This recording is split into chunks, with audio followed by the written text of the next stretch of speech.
together. That came out wrong somehow.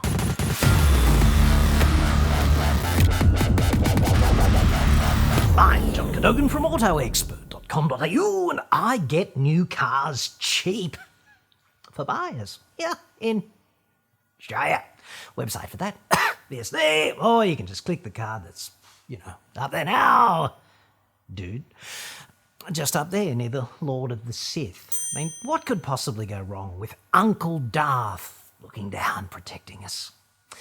Now, as the proud father of not one but two fat caves, I can tell you that cheating death is the prime directive of all fat cave operations. Every machine, every process, down there, it just wants to murder you, dude. Generally in a Guantanamo and or medieval and occasionally even spiteful fashion. Electrocution, ballistic projectiles, entrapment, mangling with extreme orthopedic surgery challenge, vivisection, traumatic amputation, burns, scalping, if you've got hair, degloving if you wear a ring, and there's so many nerve endings in the human hand. Being dragged into a rotating machine, that's always a bit of a side splitter, choked with carcinogenic dust or crushed. It's every different flavour of impossible hilarity. Ricky Gervais meet Hannibal Lecter. Down here. It's door to door in Ramadi in the Fat Cave from time to time, which is of course why it's just so much fun. To wit, jacking a car up and getting under it is not without risk. But it is fun and you can get cool shit done and you can feel good about doing it. And that's all a net positive. So we're going to do a 4-part series, of which this is part 1. And the plan is to release each part every Friday for the next 4 weeks. Yes. Part 1, the gear you need to do this properly, meaning to make it home alive, and not over-the-top F1 garage stuff, just efficiently and safely. Part 2, the best practice basics when you do this, all right? Part 3, jacking up a car with a full chassis like a ute or a 4x4 wagon. And Part 4, the same thing, but with a unibody vehicle such as most cars and light-duty SUVs. And at the end of this 4-part process, my ambitious aim is you get all 4 wheels off the deck and you do something worthwhile and you live to bore the family to death with it. The blow-by-blow at tea time. Now, if you're new here, you should be asking yourself a healthy but sceptical question. Like, why take advice on this from me? Like, look at me, dude, I'm old. I've done this a lot and I'm still here. So there's that. Degree in mechanical engineering, trained in heavy industry, worked around cars my whole life. So, at the risk of sounding like friggin' Morpheus, I can show you the catwalk, but you have to strap on the Jimmy Choos and strut your way down. Meaning you have to take full responsibility for not crushing yourself to death.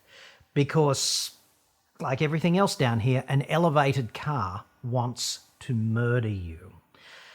And I have to say, fat cave ops like this are a daily exam, right? You get to take the exam every day and you have to get 100% every day. 99% and the car murders you. It's serious, okay? A lot of people don't get this because they live lives where there are no consequences. The Wi-Fi's not working, my ass is looking fat, I've lost my Netflix password, my shoes got wet in the rain. Mommy? This kind of thing ain't that. This can kill you, and you never should lose sight of this fact. However, every 5,000 Ks, you might really want to rotate the tyres, meaning you might want to put the front tyres on the back and the back tyres on the front, but keep them on the same side of the vehicle.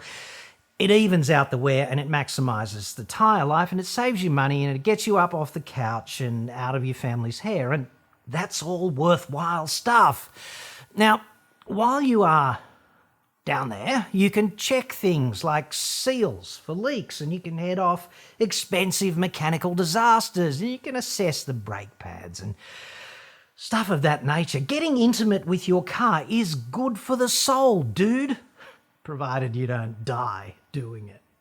You can, of course, do a job like this with the jack that comes with the car, but I have to say, doing it this way is a royal pain in the arse.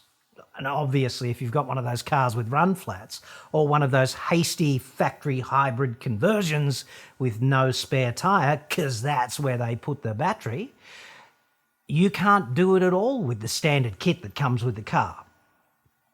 But if you've got a conventional jack and a conventional spare and a conventional car, you have to jack up corner 1 and fit the spare. Then you have to jack up corner 2 and you have to fit tyre number 1 to corner number 2. And then you have to go back to corner number 1 and you have to jack it up and fit tyre 2. And, oh, Jesus. Then you have to repeat the whole process for the other side of the vehicle, and that's going to get old, right? 6 different jacking operations using essentially the worst jack ever. Doable, not fun.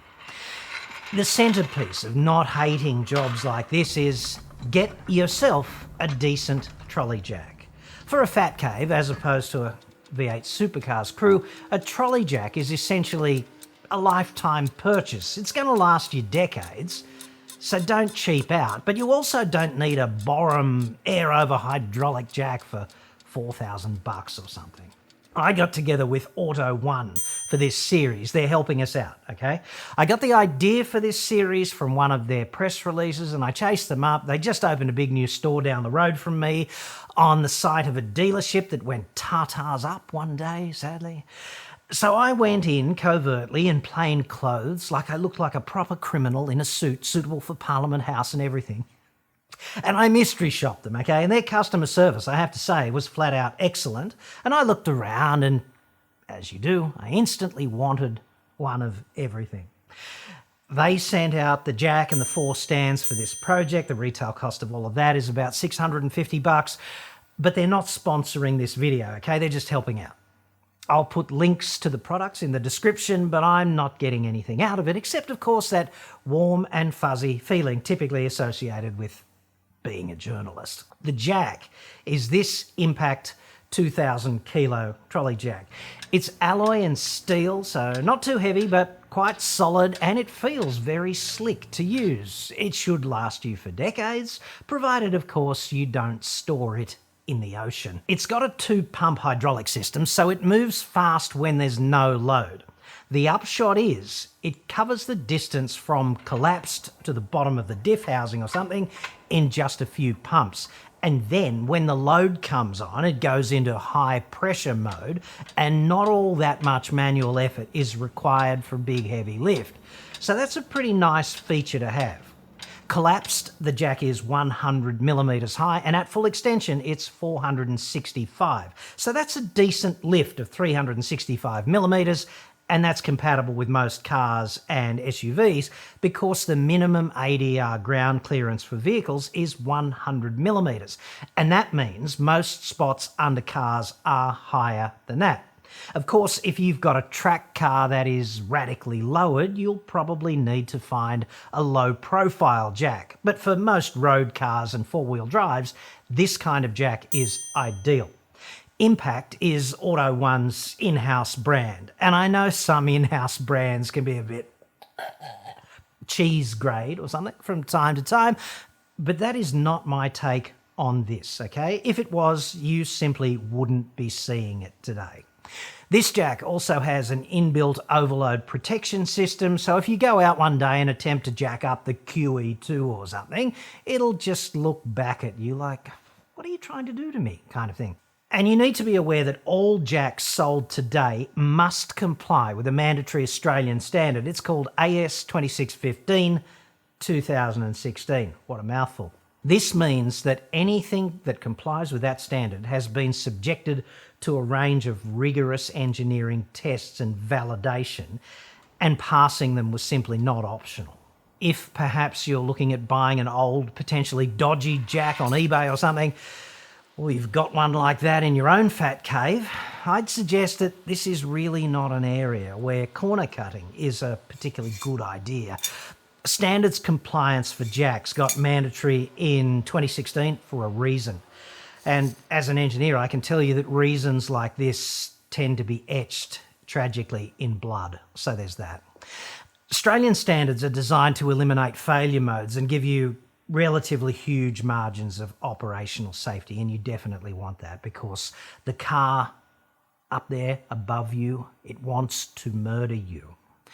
Never forget that whenever you get under one, okay? On this point, when you jack a car up, you can see the jack made of metal and it looks really solid, but the load is really only sitting there on a column of hydraulic oil under load, pressure, whatever. And if that fails because a seal just decides that this is the time to give out, the car's going to murder you, okay? So never get under a car that is supported only by a jack, not for a second. Do not do it. Cutting corners here, saving a little bit of time, absolutely a false economy. You need to use jack stands whenever you get underneath a car. Get 4 of them, dude. These babies come in pairs. The options are 4,000 kilos working load limit or 2,000, but I'm not really seeing the case for 2,000 for most people. You get almost 200 millimeters more work height with the bigger ones, right? They're normally $149 a pair, but I've seen them on sale from time to time for $99.95. 4,000 kilos working load limit apiece. And I'd have to say that in things of this nature, overkill rocks. Margins of safety are awesome things to have because every environment you work in is imperfect. There's a mandatory standard for jack stands too, another mouthful, called AS 2538 2016. And I know people use all kinds of dodgy crap to support cars, but my strong advice there is you don't have to be one of them. Masonry blocks, bricks, hugely dangerous. They fail without warning. Wood blocks often predisposed to failing under the influence of lateral shear, particularly if they're stacked up nice and high. People DIY their own dodgy stands with a welder at home. The pro tip there, unless you're a boilermaker or a certified pipeline welder with a bit of design experience, just stick to welding essentially cosmetic projects. Make a workbench or a vice stand or something of that nature, but not something that stops you from dying. The true value of a properly optimised design like this cannot be overstated in my view. The raising and lowering mechanism of these stands is pretty slick. It doubles as a carry handle. There's a secondary safety support pin, which is a brilliant idea. This thing cannot let go under load. There's a wide square pyramid base, which is very stable, and standards compliance means that the failure modes which you can't see, which are not intuitive, which allow the car to murder you, have definitely been engineered out by proper brainiacs who paid attention to this stuff at university. Against these considerations, in my view, these stands are just amazing value. You need a few other things too, of course. A set of wheel chocks is not negotiable. You also need, obviously, a flat, smooth, level concrete surface.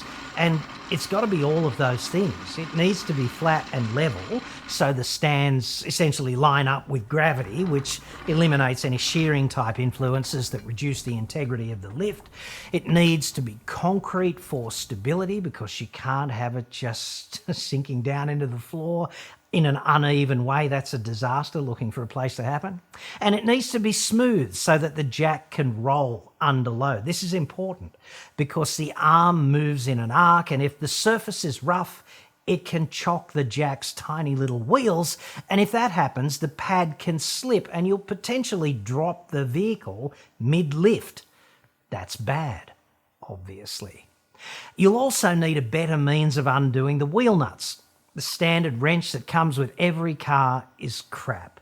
Get a battery rattle gun and an impact socket, which is my preferred option here.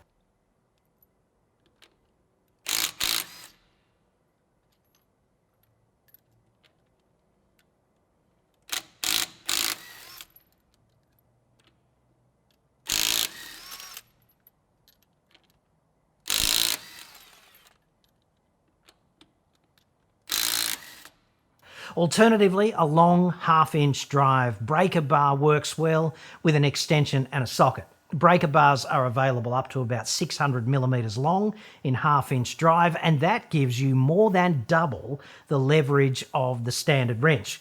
Or get a cross-type wheel brace, which is dirt cheap and very effective also. If you're buying a breaker bar, okay, get a chrome vanadium one with a metal end, not a plastic end, even though that might seem more comfortable, okay? You can hit the metal end with a hammer, like a brass hammer or something, which is an old fitting and machining trick for profoundly stuck fasteners. We might talk about that next week. Common sizes for wheel nuts are 17, 19, 21, 22 and 24 millimeters, and you've got to make sure you get the right socket, otherwise obviously it's all just modern art. And you might need a deep drive socket depending on the wheel nut design. Anyway, measure twice and cut once there, dude. And you'll need a torque wrench too at the end of the project, because wheels are held onto cars using high tensile bolted joint design. And I've done a whole video on that, which I will link in a card up there and in the description also, if you're interested in the physics of that and the practicalities. The bottom line, the torque really matters, and you simply cannot hope to just wing it using your ugga-dugga and the Jedi mind powers. Get a torque wrench with a capacity of about 200 Newton meters and half-inch drive. It can also be a little bit dingy down there. And to do what you need to do, you need to see what's going on and also leave both hands free at times. So my preferred solution there is something like an Olight swivel, which is a brilliant, versatile work light that's compact, fits in your pocket, doubles as a torch. It's got a hook and a magnetic base. Is there anything it can't do? And the value proposition there is pretty strong also. Alternatively, the Ghetto Head torch works well, which in my case is an Olight Warrior Mini 2 or a Baton 3 clipped to the peak of my dome-protecting baseball cap. Yes. Finally, get some safety specs, dude, because you're going to be lying on your back and essentially looking up at a whole bunch of things just itching to jump down into your eyes. Because if they can't murder you, then blinding you is obviously the next best option. Now, it takes about 3 seconds to put on a pair of safety specs, but blindness is generally forever. So there's that. Next week, I'll have episode 2 for you, the general best practice getting jacked together guidelines. If you want to make it back alive, I can guarantee it'll be emotional. A roller coaster of sorts. Just remember, what happens under the car stays under the car. Especially if you get this wrong.